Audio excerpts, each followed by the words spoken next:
Welcome to the SKYPOD 2.0 or the MONTERRAZAS Prime Project. This project has been almost 2 years in the making, and I'm happy to say that it has turned out even better than what we imagined.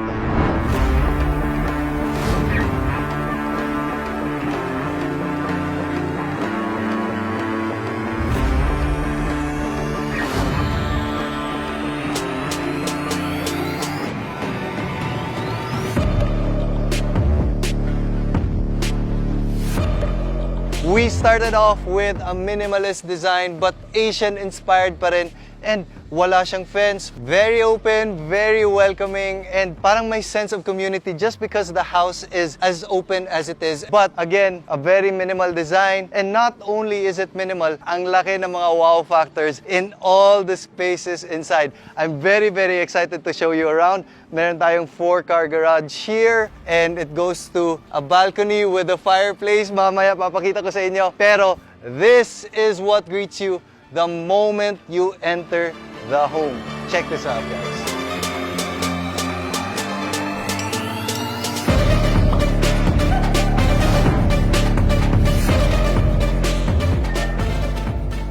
Look at that view. A 180-degree panoramic view of the city framed by this glass panels right here. That is the south of Cebu. That's SMC side, the new Star Resort and Hotel. And that is the newly built CC Lex Bridge that we actually featured on this YouTube channel. And that is the Cebu downtown area where you can see all the high-rise buildings right there. So imagine this will be your everyday living space, and that is what you get to enjoy.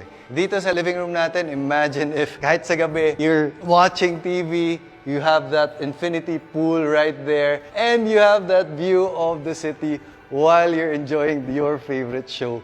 I don't know, life doesn't get any better than this.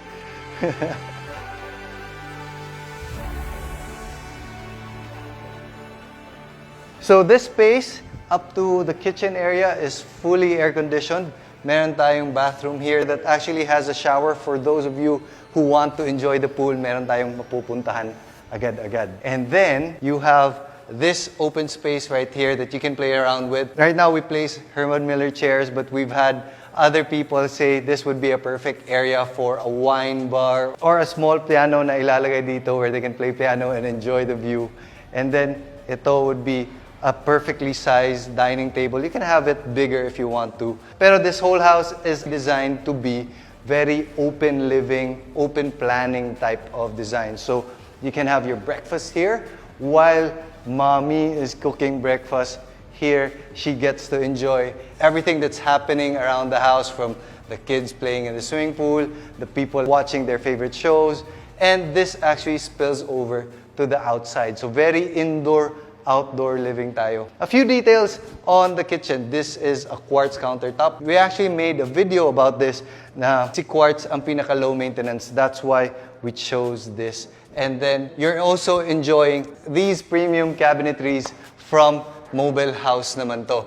This is how you know that mahal yung cabinet. Pag close mo, oy, may soft close. Ito ang most expensive parts of the cabinet. Those hardwares right there, these are actually Bloom hardware, so these are pretty high-end. Even our drawers, pag close mo, soft close lahat. So this is our kitchen area right here. We have a built-in stove and an exhaust fan para diretso na for the people that live here to be able to move in and enjoy the home right away.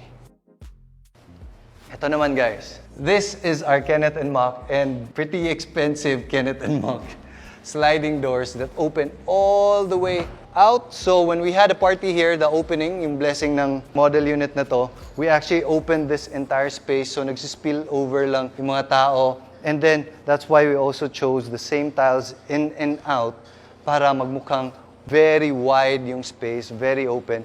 And this opens all the way. So imagine enjoying this view. Pwede nga pool party mga kids, and then dito kayo nag-e-enjoy ng whatever snacks they have. And this is the epitome of indoor-outdoor living. So this area is the balcony area, and then you get to enjoy that wonderful view. Makikita din natin yung all the other houses that we're building. So we're not only building one house here, we're actually building 32 simultaneous houses. So there's going to be that level up here. There's going to be another level down below. And right below is sa atin pa, but we dedicated it as a green and open area just for may balance tayo sa ating environmental impact. And that acts as a water catchment area for those days na medyo malakas yung rain. If you want to learn more about everything that we're doing to minimize the environmental impact, I'll put a link down below. One of my pet peeves when it comes to swimming pools is that paminsan hindi nagagamit. So we actually place this front and center of the house so that even if you're not swimming, parang ginagamit mo pa rin since you're always enjoying it in all the spaces in the main floor. But not only that, if you can see that light right there, it turns red, it turns white, it turns green, yellow, any color that you want so that meron tong mga ambient lighting at night. So that's the main purpose of why this pool is placed right here. This area, nilagay namin dito kasi this is your garage, diba? And this can be a party area or this can be a nighttime area na pwede kang tumambay dito. This is a functioning fireplace. So we're thinking na pwedeng mag-s'mores yung mga bata or this can be a place where you can have wine, chill ka, enjoy the night view, right outside, enjoy the city view. This is the perfect place to unwind and relax during the end of the night. You can see the lights of the city. My favorite is the CC Lex when it lights up at night. So this is a great location for that. But not only that, you are actually facing the sunrise. So makikita mo rin yung sunrise if you're a morning person. This is a place that you can enjoy that as well. Which leads us back to the garage. So ikot-ikot lang to, guys. This is a 4-car garage. So my learning when it comes to building houses is it's better to have more than less when it comes to the garage space. So ito, nilagyan talaga natin ng 4 cars. One for the husband, one for the wife, and one for the kid, and one for extra lang, just in case. So this area, when we had a party here, this area is what we use to do the catering. And then meron tayong mga tables here and then spill over all throughout there. So we were able to handle more than 100 people in this house at the same time just because of how everything is laid out. But the most important thing, syempre ayaw naman natin na everyday dun tayo sa main door dumadaan, di ba? Dito yung everyday door natin. So imagine if you're carrying heavy groceries, you're coming from your car, and then pasok ka dito, meron kang dala-dala, you can be able to right away place it here in the kitchen. And that was our thinking for this type of setup. That everything is easy, free-flowing. Basically, the thinking of this house is it has to be as minimal, not just in design, but also the effort it takes to live in the house. So this is your main living space, but this is actually a 3-story house, and I'll show you those areas in a little bit. Meron lang akong konting confession to make is that this is not my favorite time of day to showcase the house. This house, during the nighttime, transforms into something very different and very moody, and sobrang ganda ng entire space during the nighttime. We spent a lot of details when it comes to how the lights are lit at night, so we're using warm lighting all throughout the house. But not only that, we also even meticulously spent a lot of time choosing the right switches for this house. So this is the Schneider Avatar on A light switches. We like this because it feels like parang alam mo piano. Mukha siyang piano na very reminiscent or very familiar. It kind of feels like those switches na meron tayo sa mga hotel rooms natin. Very snappy, good to click, and satisfying to use. So that's the Schneider Avatar on A.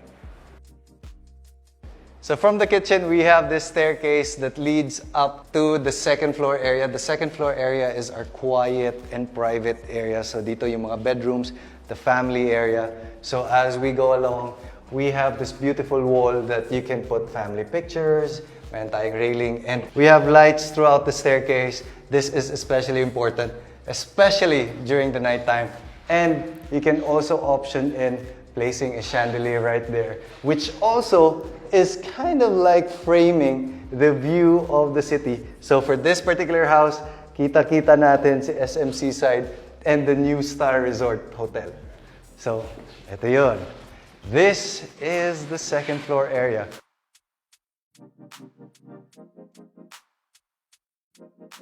We have 3 good-sized bedrooms.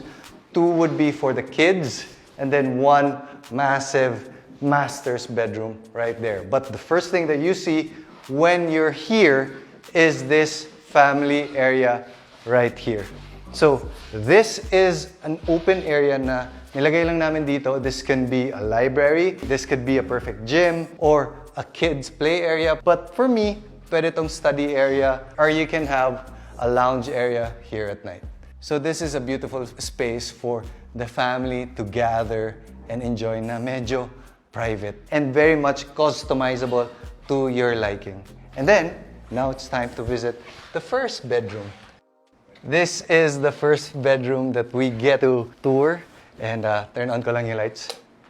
Ayan. All the bedrooms of this house has a view of the city. The same view that we have at the bottom. Meron each and every room in this house. But that's not all. This particular bedroom has a view even while you're showering. Hindi pa namin natapos yung partitions here lang, pero you can actually take a look at the outside where you can have a view of the city while you're showering. Nilagyan natin ng sun baffles just so that hindi dire-diretso yung mga kapitbahay mo na nakikita ka. But another option would be to put up planters right outside so naka-cover to ng plants if you're really not that confident na baka may sisilip.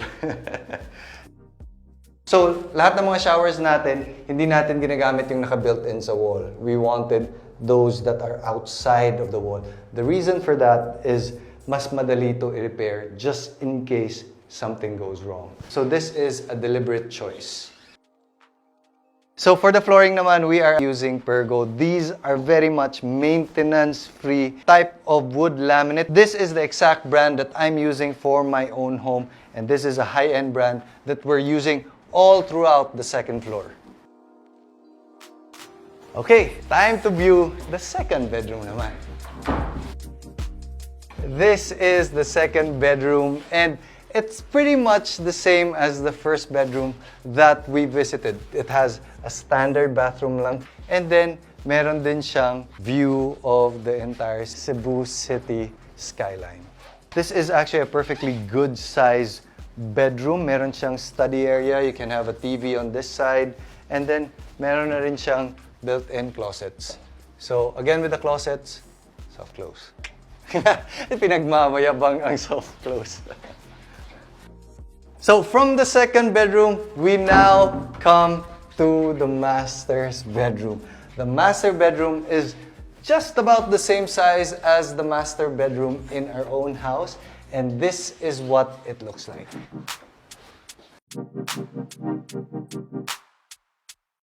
We still have the same 𝗵𝘃𝗀 wood laminate. We even have this marble right here from EuroAsia. If this looks familiar, this is the same type of marble that I'm using in my own house. And this is about 40 square meters big.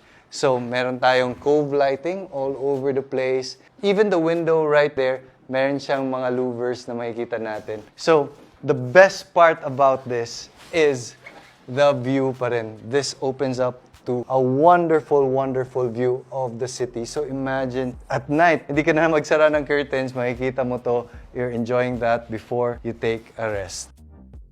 So when it comes to the design of the house, maganda yung maganda tingnan, pero importante, since we're going to be living in a house, kailangan yung use case ng bahay maganda rin. So with these switches, what we did is, you can control it from here, you can turn off everything from the main area, just like normal.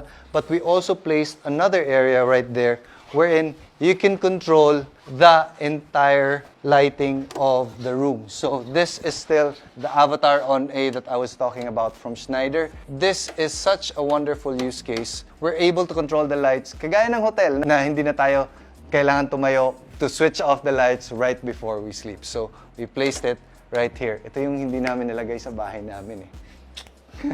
Pero meron ka ng outlet. This is also from Schneider. We also have outlets and other provisions that you would need for your own comfort. So, yan. Napag-isipan na yan, unlike our home.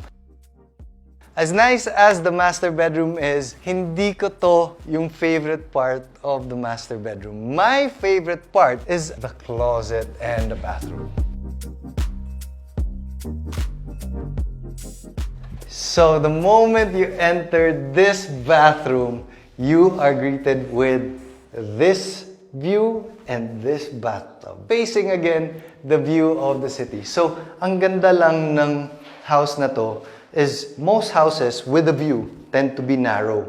With this one, we were able to make it as wide and as shallow as possible. That's why we are able to make a lot of spaces with a view. So this one is a perfect example for that. So you can have your nighttime baths here. Meron pa rin tayong buffer here na nilalagay just so that hindi masyadong direct na you feel like you're exposed to the world. So that's our thing right there. And then we're greeted with these two sinks right here para his and hers tayo. But not only that, check this out. This is the makeup area. Walk-in closet, his and hers, makeup area. So this is also touchscreen dito. So yung mirror natin lights up whenever si Mrs. nagme-makeup or just a vanity area. This would be the perfect space for that. So if you notice, the entire bathroom area is bathed in soft light. We have a lot of cutouts everywhere. Meron tayo dito, meron dyan, meron pang sa likod. Just so that when you wake up in the morning, feel refreshed ka na agad with this type of lighting. So all the second floor balconies of this house are connected. You just have to open the sliding door. This is from a company called Bradfield, by the way, and these are rated for typhoons. We're happy with them because they actually submitted yung mga typhoon ratings of all these panels. So dito sa Cebu, we experienced Typhoon Odette. Ito, I'm fairly confident that this will be able to take the brunt of a super typhoon. But not only that, this is what you get to enjoy right outside your bedroom. These second floor balconies are connected all the way. So, pwede akong bumisita sa anak ko dito or my brother right down the hall. Siyempre, if you don't want to connect everything, there's always a means to that. We can place in planters right here or dividers na soft dividers right along the bedrooms. So, ito yung layout of the second floor space. The main reason why we did a balcony here, pwede naman hindi namin lagyan ng balcony. The main reason is it's very hard to clean the outside glass if walang balcony dito. That's why nilagyan namin dito so you can clean this side, you can clean this area also without having to put up huge ladders or scaffolds just to be able to reach these panels right here on the second floor. Okay. So, tapos na tayo dito sa second floor. And I mentioned kanina that this is a 3-story house. So, meron pang one more floor right down below the main floor. So, come with me. Pagbaba mo pa lang, kita mo na yung view. So, right behind the kitchen again, umiikot tayo going down to the basement area. And this is what it looks like. So the basement area, if you see, is an open area wherein the future owners of this house can build it to their exact liking. A walk-in closet, a man cave, a gym, a place to have all your storage that you would need for your home. But that's not all. Andito rin yung ating, hindi pa to tapos guys, may pintuan pa to. But this is what makes the house tick. This is our electricals. This one, meron akong suggestion for you guys. We are actually using Schneider Electric pa rin for our electric panel. And ito yung suggestion ko for anyone looking to build a home. Make sure everything is labeled so that you would know which areas are affected whenever you turn on and turn off these breakers right here. It makes a whole lot of sense for the people that will work on your home in the future or in case you're doing a few renovations. But meron pa tayong more areas. Ito is our service area and it's very, very much enjoying the view also. Sobrang maaliwalas because the wind can come in and out. And this is a bathroom right here and 2 separate quarters for whoever will be living here in the future. Meron pa tayong place for a dirty kitchen, a sink. Meron ding place for a mop sink, for anything else that needs to be washed. But if you notice, andito yung mga air condensing unit natin, dito natin nilalagay. For most houses, this is kind of like an afterthought, especially when it comes to a minimalist house. Kailangan natin hanapan ng place to actually hide these units. And paminsan nakakalimutan kasi to. So this is a very good decision by our architects, LLG architects, for putting this and hiding this out of plain sight. So nandito siya lahat. Meron din tong siyang provision for mga generators. So basically, this house is ready to move in na talaga. But the beauty of this house is parang paikot-ikot lang to. Pwede tayong dumaan dito. We go up.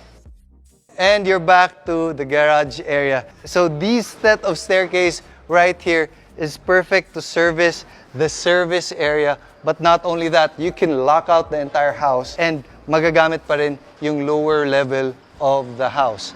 Meron pa tayong kinoconstruct dito ng konti. We just wanted to think of almost everything that we could. So with this, we placed an area for your trash segregation na. So you don't have like garbage along the side of the road in front of your house. Dito na siya nakatago. So we're still building this out and it will look very, very clean when it's done.